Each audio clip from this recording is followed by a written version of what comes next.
गणेश विसर्जनादरम्यान सिद्धेश्वर तलावातील गणपती घाटामध्ये शेकडो गणेश मूर्त्या विसर्जित झाल्या आहेत। सध्या या मूर्त्या उघड्या पडल्यामुळे हे चित्र पाहवत नाही।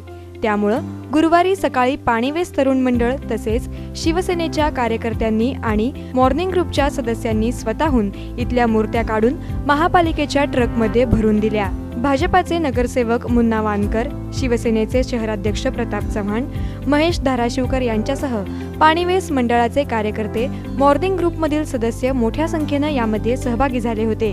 गेल्या वर्षी या मूर्त्या बऱ्याच दिवस महापालिकेने काढल्या नव्हत्या, त्यामुळे धार्मिक भावना दुखवू नये म्हणून आम्हीच यंदा पुढाकार घेऊन मूर्त्या काढत आहोत। महापालिकेने देखील याला सहकार्य केले पाहिजे अशी अपेक्षा महेश धाराशिवकर यांनी व्यक्त केली।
खासदार अमर साबळे यांच्या संकल्पनेतून आणि सांसा फाउंडेशनच्या वतीने आयोजित शायनिंग महाराष्ट्र 2018 सामान्य नागरिकांसाठी केंद्र आणि राज्य शासनाच्या योजनांची माहिती देणारे महाप्रदर्शन 26, 27 आणि 28 सप्टेंबर 2018 ला हॉटेल हेरिटेज गांधीनगर सोलापूर येथे। वेळ 10 ते 5। इव्हेंट कोऑर्डिनेटर दत्ता थोरे। संपर्क 99 22 93 0208।